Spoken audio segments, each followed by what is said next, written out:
Widya. Kita klik ya. Assalamualaikum warahmatullahi wabarakatuh. Waalaikumsalam. Sehat. Lagi sibuk apa ini? Lagi sibuk apa ini lagi? Bukan. Ya, Devi Mardika ini dari SD mana, Dek Devi? Iya. Devi sibuk. Saya izin share screen ya, Bapak Ibu. Oke, ya.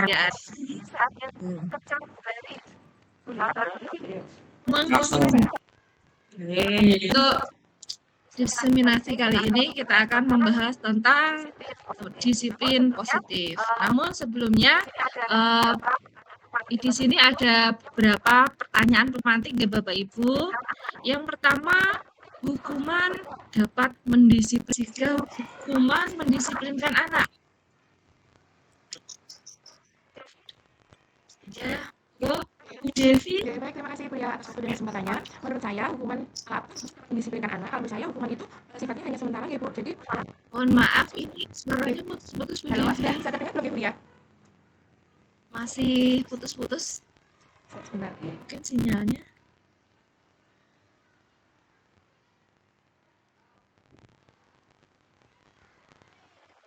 Mungkin ada Bapak Ibu yang lain yang mau menyampaikan pendapatnya.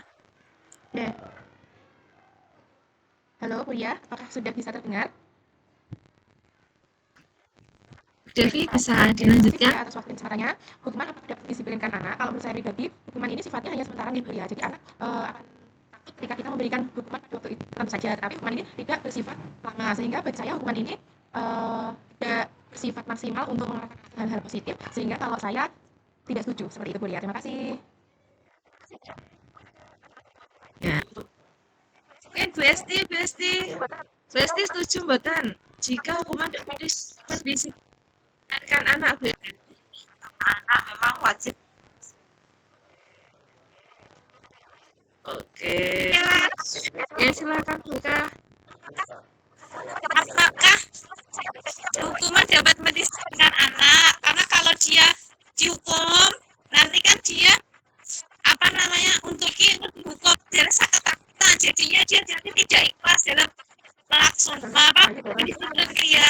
Terima kasih Bu Beka. Ya, jadi dari pernyataan atau pertanyaan pertama, ada yang setuju, hukuman dengan hal positif seperti membaca atau membersihkan halaman sekolah dapat meningkatkan disiplin anak. Kira-kira setuju atau tidak setuju? Monggo silahkan, ada yang mau berpendapat? Saya Bu. Ya, Beka lagi. Monggo silahkan Bu. Seperti membaca dan membersihkan halaman sekolah dapat mendisiplinkan anak. Kalau maksud saya tidak, dan mereka itu ada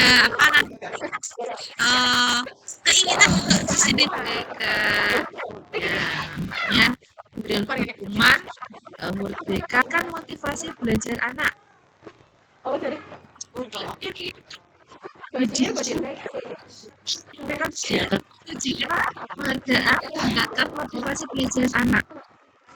Penghargaan anak merasa bangga dan bisa membanggakan diri. Ya, oke, terima kasih Bu Widya. Kita ada pendapatan dapat meningkatkan motivasi belajar anak. Bu Beka. Ya Bu, kalau menurut saya bisa Bu meningkatkan motivasi terpacu seperti itu. Oke, terima kasih Bu Eka. Ya. Kali ini tentang pertanyaan pemantik tentang hukuman dan penghargaan. Ada yang setuju masih untuk lebih memahami apakah hukuman ke materi dulu ya. Nanti di situ kita akan memperoleh jawaban dari pertanyaan pemantik tersebut tentang disiplin positif. Kira-kira mungkin selama ini saya yakin Bapak Ibu guru itu apa ya kira-kira maknanya? Disiplin? tertib, Oke, tertib. G. Jadi, nah, kira-kira taat pada aturan tertib itu karena apa? Melaksanakan kegiatan disiplin positif ya. Mungkin pagi tadi ada yang datang ke sekolah, sudah datang di sekolah. Nah, kira-kira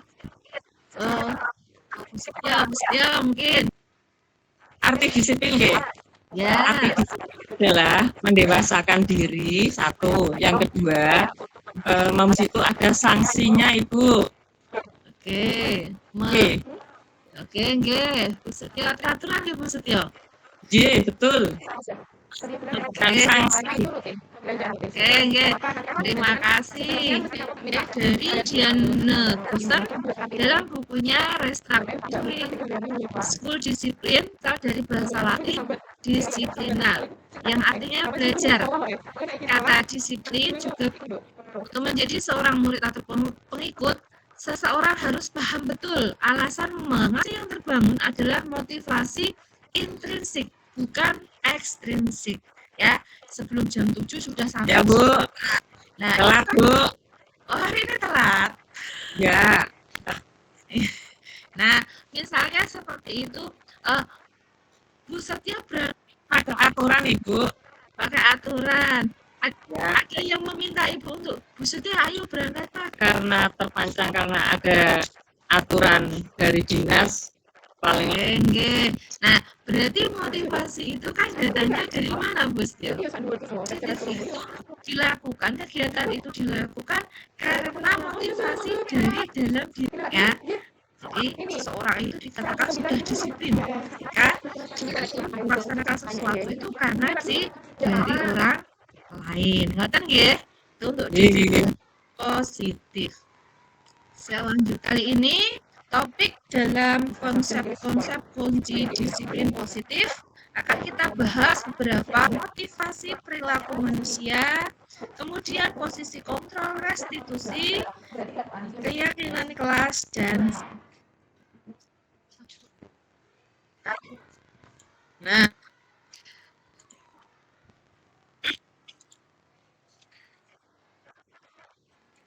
berbicara tentang kebutuhan, saya yakin ini sudah ada beberapa kebutuhan dari banyak, Ibu, banyak misalnya apa Bu Setyo? dari Boleh yang penting, boleh yang tidak, yang utama dulu mungkin Bu Setyo.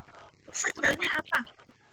kalau yang utama Yang paling gampang menurut Bu Setyo mungkin untuk diri sendiri dulu Bu Setyo. untuk yang ini untuk yang diri itu bisa salah satunya ya mau lari ke Buria pinjem pulpen bisa kan gitu. Contoh masih dilakukan Bu Setyo.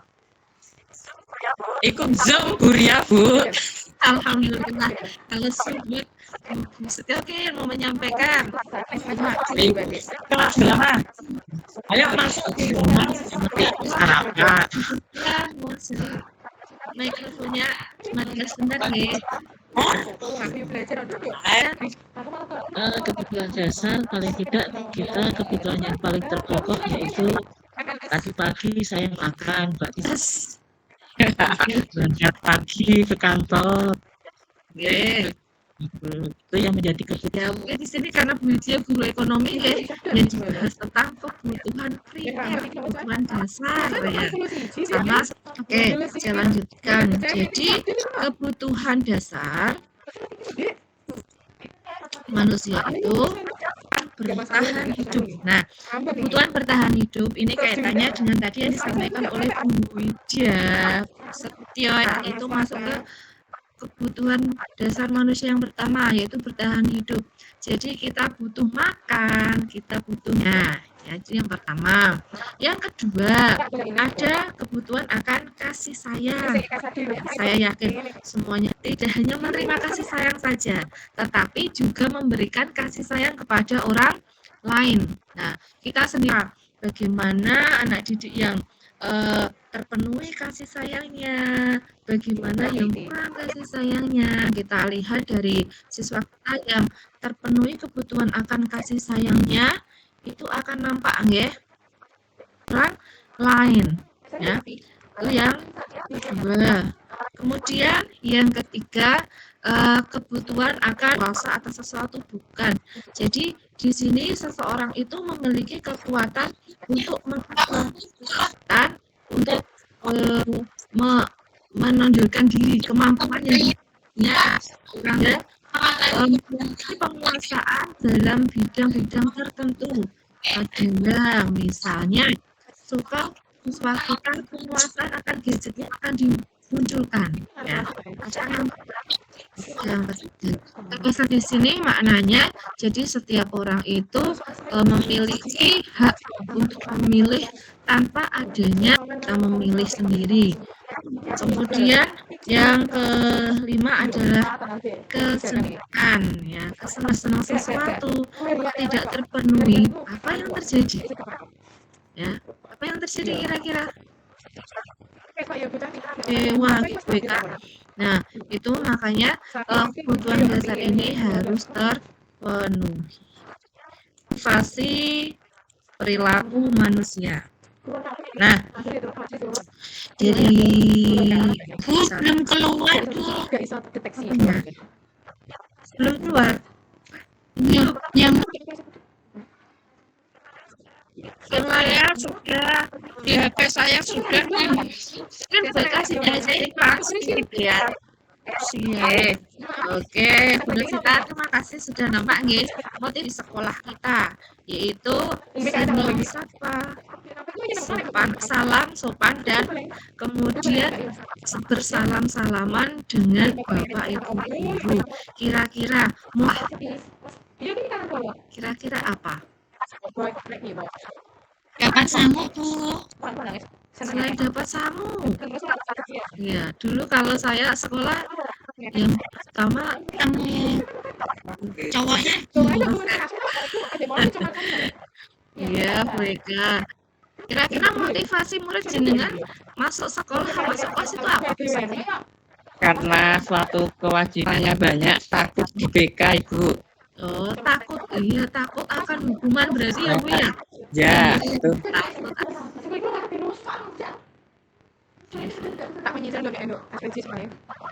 ada lagi yang dapat sangu, takut akan hukuman. Biasanya ada lagi yang lain, Pak, karena ingin menuntut ilmu.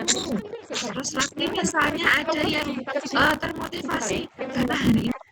Ya, kan itu sebuah kewajiban juga Bu untuk menuntut ilmu, tidak ada batas waktunya. Yang dari pengalaman terhadap muridnya, sebelum kita bahas motivasinya sendiri. Jadi tadi sempat disampaikan jika bedakan dulu kuman atau seleksi. Nah, dari tindakan dilakukan kira-kira yang pertama mencatat 100 kali di dalam buku lambat sekolah. Nah, oke dulu Bapak Ibu ada yang pernah terlambat mencatat 100 kali di dalam buku kalimat saya tidak akan terlambat lagi. Dan kemudian yang kedua, kadang bisa ditemui juga dulu masih sekali karena terlambat hadir di sekolah. Nah, kemudian yang kedua menggunakan masker ke sekolah. Kemudian yang keempat ada membersihkan tumpah murid di sekolah untuk mengenakan sepatu seharian di sekolah karena tidak mengenakan sepatu hitam. Kira-kira dari pernyataan-pernyataan tersebut tindakan yang dilakukan. Sekarang langsung juara satu ya. Mbak. Iya, internasional langsung otomatis terima. Murid semua itu dia langsung. Iya. Buku motivasi seperti itu. Yang mana bisa?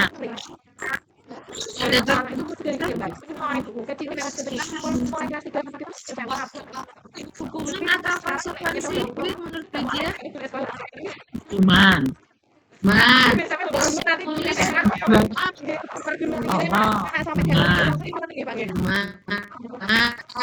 Menggantikan lepas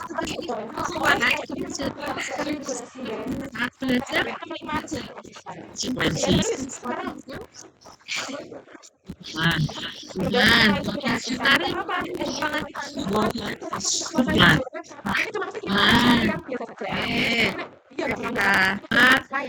berapa ya termasuk konsekuensi Iya betul. Tapi kadang-kadang yang kali ini ya. Kemudian lari mengi lapangan basket 2 kali juga kemudian menggantikan kertas tugas teman yang telah dicoret-coret termasuk konsekuensi ya, kan kita disuruh untuk tidak mengenakan sepatu. Sehari yang terakhir adalah konsekuensi. Berarti bisa kita lihat itu perintahnya searah dari guru ke dan taat terhadap tentang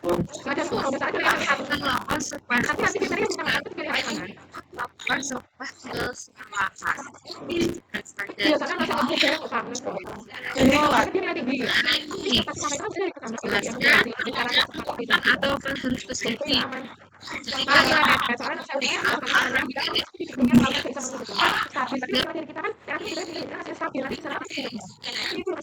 salah terjaga pada saat jadi kursi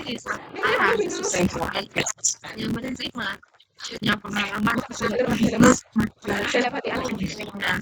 sendiri juga dulu bahasanya lumayan kalau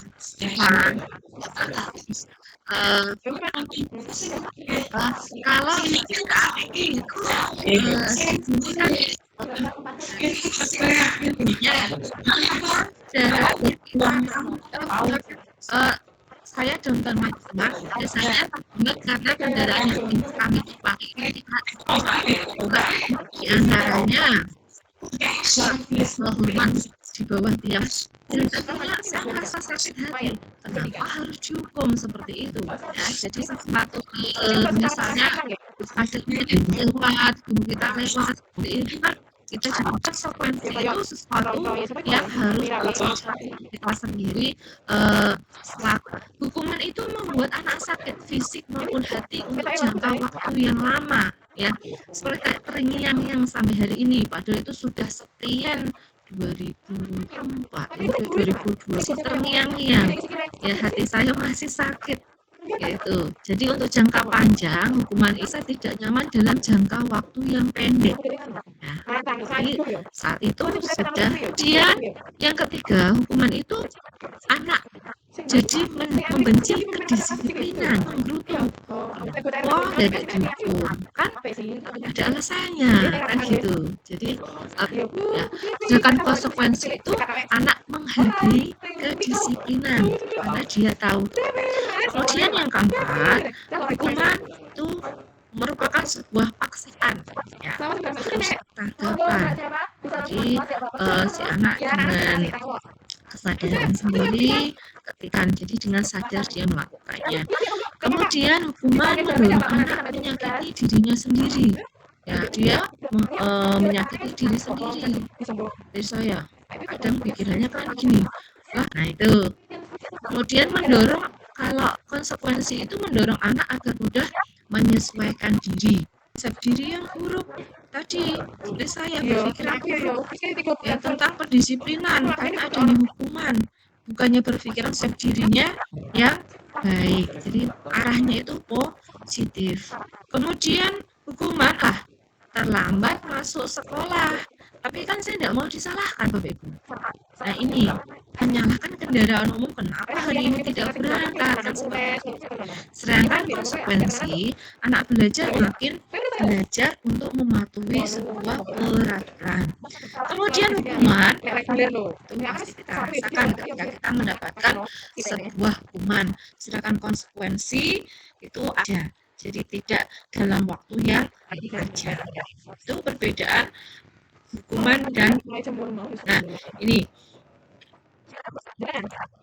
Diana Bosan dalam bukunya Manusia. Yang pertama, untuk menghindari ketidaknyamanan atau hubungan. Seperti tadi yang kita daripada nanti nggak berangkat, saya dipanggil wali kelas saya, kemudian saya di BK ya. Itu jadi motivasi ini bersifat ekstrinsik ya, karena dari luar, bukan dari dalam dirinya, adalah untuk mendapatkan imbalan atau penghargaan dari orang lain. Nah, tadi dapat imbalan. Kalau nanti saya rajin sekolah kan, guru saya mesti ngelam saya, dan sekolahnya juga dari luar. Motivasi ekstrinsik. Nah, yang ketiga yang mereka percaya. Jadi dengan kesadaran dirinya sendiri, dia melakukan tindakan tersebut.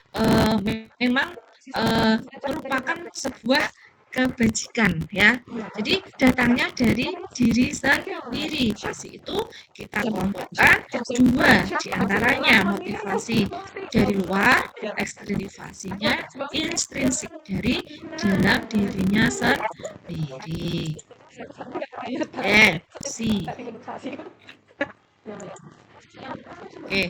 Posisi kontrol restitusi ya. Jadi guru itu sebenarnya memiliki bermacam-macam posisi. Guru sebagai penghukum ini biasanya guru tersebut ketika berbicara itu menggunakan nada-nada yang agak tinggi. Kemudian mohon maaf kadang juga menggunakan kata-kata yang kasar. Nah, ini guru sebagai penghukum. Mungkin kalau zaman kita dulu sekolah, masih SD dulu yang angkatan saya 90-an, masih banyak kita temui guru-guru yang memiliki posisi kontrol sebagai penghukum. Kemudian yang kedua, guru sebagai pembuat merasa bersalah. Kalau ini kebalikannya.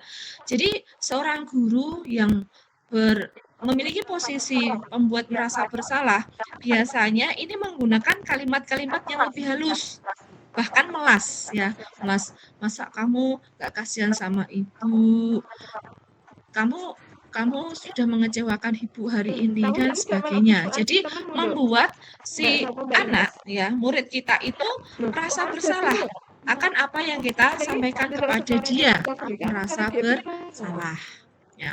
Kemudian yang ketiga adalah guru sebagai teman. Nah, guru sebagai teman ini mungkin yang kadang anak-anak kita sekarang kan lebih nyaman, seneng ketika bagian SMA. Wah, guru kayak koncoku. Nah, namun di sini guru sebagai teman itu bisa berdampak positif, bisa berdampak negatif. Untuk guru sebagai teman itu akan memiliki dampak positif, memang akan terjadi hubungan yang baik. Kita perhatikan juga ketika si anak itu memiliki masalah dan guru ini tidak bisa memberikan bantuan kepada si anak ini akan merasa kecewa. Oh iya guru ya, ternyata yang selama ini saya anggap sebagai teman saya, penyelamat saya, ketika saya punya masalah tidak bisa membantu. Nah, si anak ini akan merasa kecewa, dan bahkan ketika guru itu bertindak sebagai teman, kadang membuat anak ini melakukan tindakan-tindakan positif itu hanya kepada guru-guru saja. Dia akan bertindak positif, tapi terhadap guru yang lain ini berbeda. Dia mungkin tidak akan melakukan hal-hal positif lagi. Tuh. Kemudian yang keempat, guru sebagai pemantau. Jadi posisi guru sebagai pemantau, dia hanya memantau si anak berdasarkan peraturan-peraturan yang ada. Oh sudah benar, oh sudah baik. Jadi untuk kasih guru dengan anak itu tidak terlalu banyak. Jadi karena dia di sini hanya memantau, yang penting sesuai dengan peraturan, sudah seperti itu. Sedangkan yang terakhir adalah guru sebagai manajer. Nah, untuk posisi yang ini, karena sebagai manajer, dia selain memantau, dia juga akan mengarahkan siswa, diajak berkomunikasi tentang masalah yang sedang dihadapi. Kemudian diajak berdiskusi, mencari solusi terbaik yang bisa diperoleh untuk untuk ini menghadapi masalahnya. Jadi si anak ini merasa nyaman terhadap guru yang bertindak sebagai manajer, dirangkul sehingga anak ini bisa menemukan jalan keluar atas masalahnya, dan dia bisa kembali kepada kelompoknya, kepada teman-temannya. Bahkan si anak bisa menjadi pribadi yang lebih baik lagi jika seorang guru ini bertindak sebagai manajer. Nah, kira-kira dari kelima posisi kontrol restitusi ini, kalau di kurikulum sekarang mungkin sudah banyak, mungkin semuanya sudah memiliki posisi kontrol sebagai manajer, ya. Kadang juga bisa bertindak sebagai teman ataupun pemantau. Jadi posisi manajer ini bisa menyesuaikan tergantung kondisi yang ada.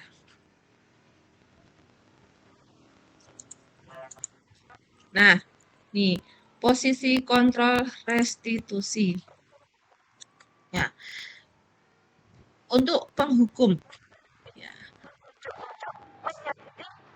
menghardik, menunjuk-nunjuk, mencek orang guru yang memiliki posisi sebagai penghukum. Sedangkan pembuat rasa bersalah, dia lebih senang berceramah dan mengatakan, seharusnya kamu nih, ibu kecewa jika kamu bertindak ini. Kan berkata, kalau kamu tidak melakukannya, awas ya, rasakan. Nah, seperti itu. Kemudian pembuat rasa bersalah, kamu seharusnya, kamu sudah tahu, ibu lelah sekali, dan sebagainya. Sehingga hasilnya dari penghukum itu memberontak, menyalahkan orang lain. Bahkan anak itu akan cenderung berbohong, berbelit-belit. Ya, sedangkan pembuat rasa bersalah itu menyembunyikan, menyangkal, dan berbohong. Kemudian kaitannya dengan dunia berkualitas, penghukum itu murid meletakkan guru di luar dunia berkualitas, ya, yang berkualitas. Murid berkata, kalau menghadapi penghukum, biarkan saja, nanti juga marah-marah lagi. Sedangkan membuat rasa bersalah, murid akan berkata, maafkan saya Bu, maafkan saya Pak. Dia sudah merasa bersalah. Kemudiannya, ya, sedangkan membuat rasa bersalah itu, murid akan merasa rendah diri. Jika dilihat dari posisi kontrol penghukum dan pembuat rasa bersalah. Kemudian posisi mengharapkan imbalan atau ketergantungan pada orang lain. Jadi ketika posisi kontrol kita sebagai teman, itu guru akan membuatkan alasan-alasan untuk muridnya. Sedangkan pemantau menghitung dan mengukur, karena tadi patokannya pada peraturan-peraturan tertentu. Contohnya seperti ini, ayolah lakukan demi ibu. Masa kamu tidak mau? Ingat tidak, ibu pernah membantu kamu dan sebagainya. Sedangkan pemantau itu akan berkata, apa peraturannya? Nah, jadi teman itu hasilnya ada ketergantungan. Tadi saya sampaikan. Jadi ketika anak ini sudah memposisikan gurunya sebagai teman, ketika anak ini punya masalah, si guru kok tidak membantunya, dia akan merasa kecewa karena sudah ketergantungan dengan guru tersebut. Berbeda dengan si pemantau. Hasilnya kemudian kaitan dengan dunia berkualitas, si posisi kontrol, murid akan meletakkan guru sebagai orang yang sangat penting di dunia berkualitas. Sedangkan pemantau itu murid akan meletakkan guru pada peraturan dan hukum di dunia berkualitas. Murid akan berkata kepada guru yang memiliki posisi begitu. Nah, sedangkan posisi kontrol pemantau, si anak akan berkata, berapa banyak bintang yang saya harus peroleh, berapa halaman yang harus saya tulis. Nah, itu. Sedangkan dampaknya bagi murid, untuk posisi kontrol teman, itu lemah. Ketika posisi kontrol pemantau, dampak pada murid adalah menitik beratkan pada sanksi atau hadiah untuk dirinya. Nah, itu. Jadi karena mengharapkan imbalan atau ketergantungan pada orang lain. Berbeda dengan posisi kontrol sebagai manajer. Jadi dia ini identitas jadi guru akan berbuat sebagai posisi kontrol, guru akan berbuat mengajukan pertanyaan-pertanyaan dulu kepada siswa. Nah, baru mungkin kalimat yang disampaikan bisa saja berupa apa yang kita yakini, apa yang bisa kita kerjakan untuk memperbaiki masalah ini. Nah, seperti itu. Sehingga hasilnya akan menjawab. Jadi si anak ini kepribadiannya lebih kuat. Nah, kaitannya dengan dunia berkualitas, jadi murid akan meletakkan dirinya sendiri sebagai individu yang positif dalam dunia berkualitas. Nah, dan murid akan berkata, bagaimana caranya saya bisa solusi untuk memperbaiki keadaan, memperbaiki kesalahan yang pernah dia perbuat, sehingga dampak pada murid terhadap posisi kontrol manager ini mengevaluasi diri, bagaimana cara memperbaiki diri. Seperti itu. Nah, keyakinan kelas. Sebelum kita bahas tentang keyakinan kelas, mungkin dalam kurikulum ini kita pertama kali mendengar istilah keyakinan kelas. Kenapa harus keyakinan kelas? Mengapa tidak peraturan saja? Kan gitu ya Bapak Ibu. Itu pun saya rasakan. Ada saja keyakinan, kan sudah ada peraturan, kan seperti itu. Nah, tentunya pertanyaan ini sering-sering kita dapatkan tidak hanya pada 1-2 ibu guru, bahkan jawabannya akan muncul. Ya, tentang mengapa tidak peraturan saja? Kenapa harus keyakinan kelas? Nah, jawabannya seperti ini Bapak Ibu. Seseorang itu akan lebih tergerak dan bersemangat untuk menjalankan keyakinannya daripada hanya sekedar mengikuti serangkaian peraturan tertulis tanpa makna. Ya, seperti contohnya kita juga sering menjumpai ya, boleh datang terlambat. Tapi masih saja ada siswa yang datang terlambat karena dia belum meyakini peraturan tersebut. Sehingga dari situlah kita saat ini dilatih untuk membuat sebuah keyakinan kelas. Jadi si anak akan melakukan tindakan tersebut karena kesadaran dari dalam dirinya sendiri, bukan karena paksaan, bukan karena orang. Pembentukan keyakinan kelas yang pertama bersifat lebih abstrak daripada peraturan, lebih rinci dan konkret. Nah, karena ini merupakan masukan-masukan dari peserta didik atau murid-murid kita. Kemudian berupa pernyataan-pernyataan universal, pernyataan yang kita yakini bersama, bersifat universal.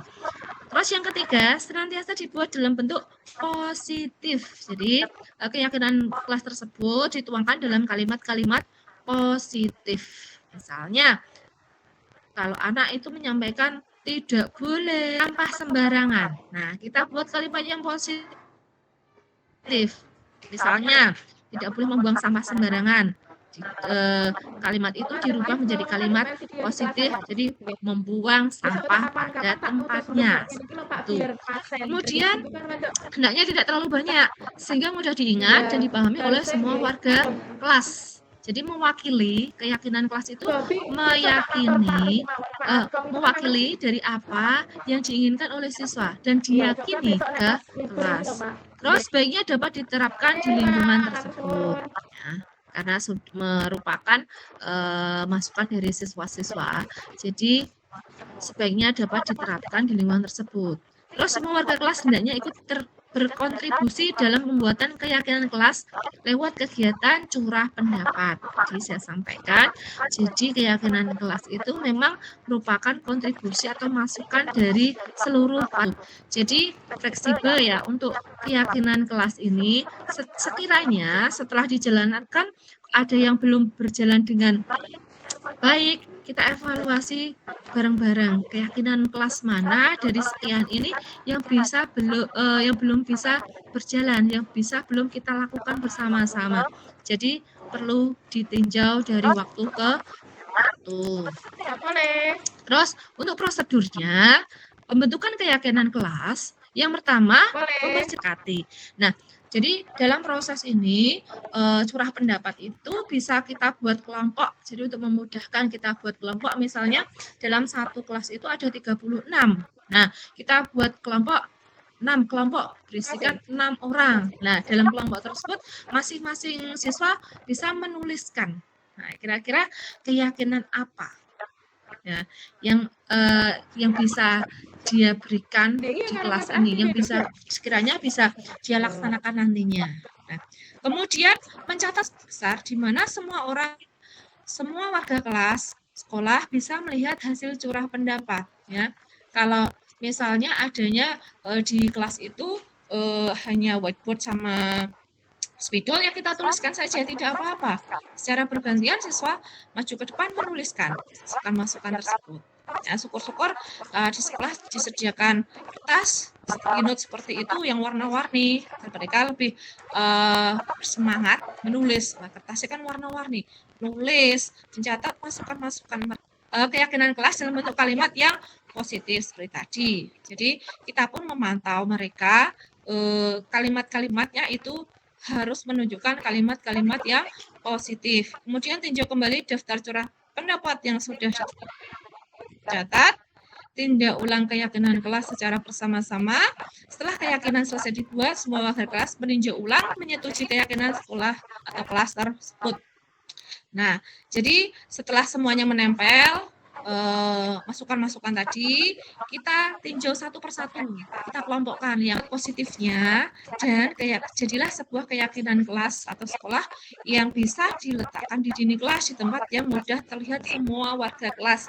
Jadi tanpa harus kita ingatkan, murid itu akan sadar, akan ingat kembali apa yang sudah disepakati, diyakini ya. Jadi kita tidak usah mengingatkan, ayo kamu harus ini, ayo kamu harus itu, tidak. Mereka akan dengan sadar, oh itu.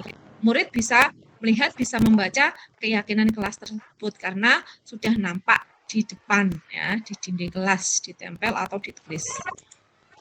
Selanjutnya, restitusi. Ya, restitusi. Restitusi merupakan proses menciptakan kondisi bagi peserta didik untuk memperbaiki kesalahan mereka, sehingga mereka bisa kembali pada kelompok mereka dengan karakter yang lebih kuat. Ya. Jadi, menciptakan kondisi, Ujian Gosen dalam bukunya Restitution Restruction School Disiplin 2001, merancang sebuah tahapan memudahkan para guru dan orang tua dalam melakukan proses untuk menyiapkan anaknya melakukan restitusi, yaitu yang dikenal dengan segitiga restitusi. Nah, bisa dilihat di samping itu ada segitiga restitusi. Ya, setiap orang pasti pernah melakukan kesalahan. Kamu bukan satu-satunya yang pernah melakukan ini. Itu contoh kalimat-kalimat ketika kita melakukan tahapan menstabilkan identitas. Yang kedua, validasi tindakan yang salah. Nah, contoh kalimatnya adalah kamu tentu punya masalah atau alasan mengapa melakukan itu. Adakah cara yang lebih efektif untuk mendapatkan apa yang kamu butuhkan? Itu contoh. Yang ketiga adalah menanyakan keyakinan. Setelah siswa menyadari akan kesalahannya, kita tanyakan kembali keyakinan kelas apa yang telah kita sepakati. Ya. Kemudian kamu ingin menjadi orang seperti apa? Tuh, jadi kita kembalikan kepada siswa. Nah, ini dijelaskan kembali tahapan segitiga restitusi. Yang pertama, menstabilkan identitas. Di sini merupakan bagian dasar dari segitiga. Tujuan untuk mengubah identitas anak dari orang yang gagal karena melakukan kesalahan menjadi orang yang sukses. Anak yang melanggar peraturan karena sedang mencari perhatian adalah anak yang sedang mengalami kegagalan. Dia mencoba untuk memenuhi kebutuhan dasarnya, namun ada benturan. Kalau kita mengkritik dia, maka kita akan tetap membuatnya dalam posisi gagal. Dan jadi dalam tahapan menstabilkan identitas di sini, ya, kita ajak siswa, kita berikan kalimat-kalimat yang positif kepada siswa agar dia tidak larut dalam kesalahan yang telah diperbuat. Jadi kita posisikan dia kembali agar dia sebenarnya dia itu orang yang baik. Yang berbuat salah itu tidak apa-apa, itu sebuah kewajaran. Ibu juga pernah melakukan hal tersebut sehingga si anak ini punya semangat, ya. Jadi dia tidak merasa menjadi orang yang gagal. Terus yang kedua, validasi tindakan yang salah, ya. Meskipun tadi kita sudah mengembalikan identitasnya, ya, kita kembalikan identitasnya, kita jangan lupa validasi tindakan yang salah. Tentunya dengan kalimat-kalimat yang positif, ya. Jadi seorang guru yang memahami teori kontrol pasti akan mengubah pandangannya dari teori stimulus respon ke cara berpikir proaktif yang mengenali tujuan dari setiap tindakan. Kita mungkin tidak suka sikap seorang anak yang terus-menerus merengek, tapi bila sikap itu mendapat perhatian kita, maka itu telah memenuhi kebutuhan anak tersebut. Ini mungkin kalimat-kalimat yang bisa kita sampaikan di tahapan tindakan validasi tindakan yang salah ini adalah misalnya seperti ini, kamu pasti punya alasan mengapa melakukan hal itu. Kamu boleh mempertahankan sikap ini, tapi kamu harus menambahkan sikap yang baru. Seperti itu. Terus tahapan yang ketiga adalah menanyakan keyakinan. Ya. Teori kontrol menyatakan bahwa kita pada dasarnya termotivasi secara internal. Ketika identitas sukses telah tercapai dan tingkah laku yang salah telah divalidasi di langkah 2, maka anak akan siap untuk dihubungkan dengan nilai-nilai yang dia percaya dan berpindah menjadi orang yang dia inginkan. Misalnya dengan cara memberikan kalimat-kalimat seperti ini. Apa yang kita percaya sebagai kelas atau keluarga? Apa nilai-nilai umum yang telah kita sepakati? Apa bayangan kita tentang kelas yang ideal? Atau dengan kalimat, kamu mau jadi orang yang seperti apa? Nah, jadi ketika 3 tahapan ini sudah kita lewati, kita laksanakan, si anak akan dengan sendirinya bisa menentukan solusi apa yang bisa dilakukan untuk memperbaiki kesalahan yang sudah dia lakukan. Ya, sehingga solusi itu memang datangnya dari dirinya sendiri, bukan dari kita, bukan dari orang lain. Seperti itu. Nah, dari restitusi ini saya sampaikan bisa diperhatikan nih Bapak Ibu. Oke, itu contoh segitiga restitusi yang sudah saya laksanakan terhadap salah satu siswa saya. Mungkin bagi yang kurang jelas bisa saya sampaikan di sini. Segitiga restitusi itu saya lakukan kepada salah satu siswa saya yang mana siswa tersebut memiliki masalah itu pada saat jam pembelajaran geografi, dia itu tidak memperhatikan guru yang sedang menjelaskan materi. Guru tersebut menidurkan alasan mengatakan agar tidak tidur. Kemudian dia justru menjawab dan mengulangi untuk tidur kembali agar tidak tidur. Hal ini membuat guru itu marah dan teman-temannya tidak nyaman. Nah, di sini karena ketidaknyamanan tersebut, teman-temannya itu matur ke saya selaku wali kelasnya, menyampaikan kejadian yang terjadi di kelas tadi, bahwa si anak seperti ini, ya, tidur pada saat jam pembelajaran, sudah diingatkan tetapi tidur kembali. Kemudian saya selaku wali kelas yang memiliki kewajiban, apalagi sudah diberitahu teman-temannya, saya meminta si anak untuk bertemu dengan saya, mendiskusikan tentang masalah yang sedang dia hadapi. Ya, jadi tahapan-tahapan segitiga restitusi di situ kita lalui. Dari yang pertama menstabilkan identitasnya. Jadi saya tidak langsung menanyakan tentang kesalahan apa yang dia perbuat, tapi saya kasih intro terlebih dahulu. Ya, tadi sebelum istirahat jamnya siapa? jamnya geografi, Bu. Ya, ada apa dengan jam geografi? Di sini si anak belum mau mengaku. Nah, masih bertanya lagi, ada apa, Bu? Seperti itu. Jadi kita gali terus sampai si anak ini mau menyampaikan sendiri apa kesalahan yang dia perbuat saat itu. Nah, baru dari situ setelah dia menyampaikan kesalahannya, kita kembalikan identitasnya. Dia menyampaikan, oh ya tadi saya tidur, Bu. Dan saya ngantuk, Bu. Jadi kita kembalikan identitasnya. Iya, kalau orang ngantuk itu pengennya tidur. Seperti itu. Nah, kemudian kita validasi kesalahannya, tetapi kan kurang atau tidak dibenarkan jika pada saat jam pembelajaran itu kan tidur seperti itu. Kita kembalikan ke siswa tentang perbuatannya itu, validasi kesalahannya. Setelah si siswa itu sadar, oh ya Bu, maaf saya bersalah dan sebagainya. Nah, itu kita giring siswa terhadap keyakinan kelas yang sudah diyakini selama ini. Kira-kira keyakinan kelas apa yang sudah kamu langgar dari kejadian itu? Nah, kalau si anak itu mengikuti dengan baik pada saat proses pembuatan keyakinan kelas, dia akan kembali mengingatnya. Oh iya Bu, ini keyakinan kelas yang saya langgar. Berarti saya harus gini. Solusinya disampaikan sendiri oleh si anak. Jadi alasan si anak tadi kenapa dia tidur karena ngantuk. Ngantuk kenapa? Karena tidurnya terlalu malam. Berarti solusinya bagaimana? Kita kembalikan lagi.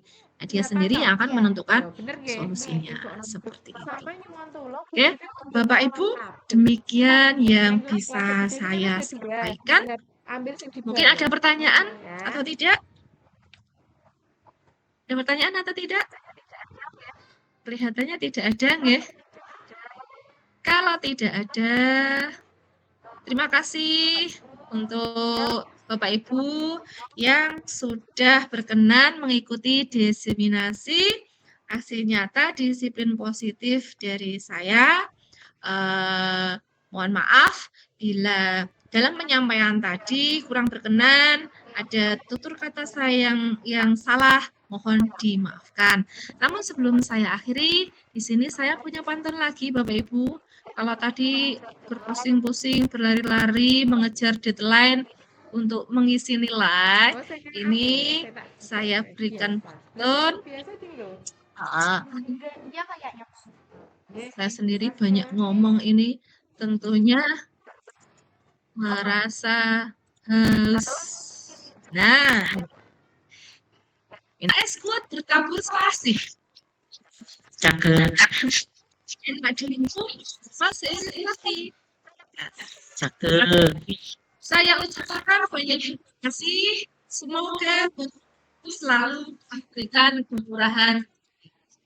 Amin. Terima kasih Bapak Ibu.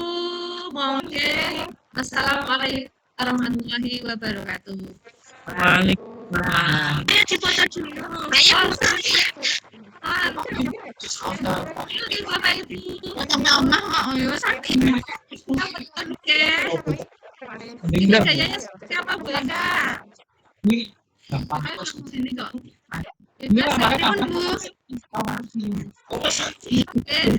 Saya Yusuf. Terima kasih Bapak Ibu. Bisa kembali menjalankan aktivitasnya, nggih.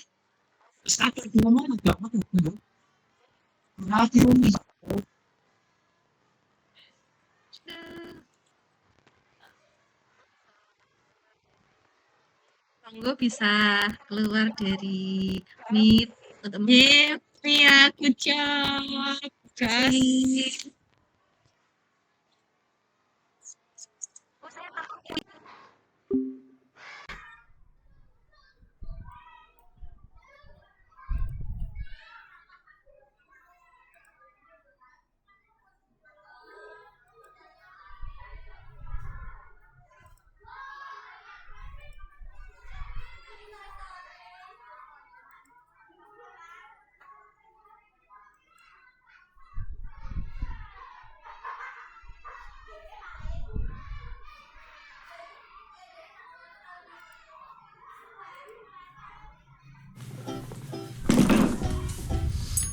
what's up. Hi, Jira.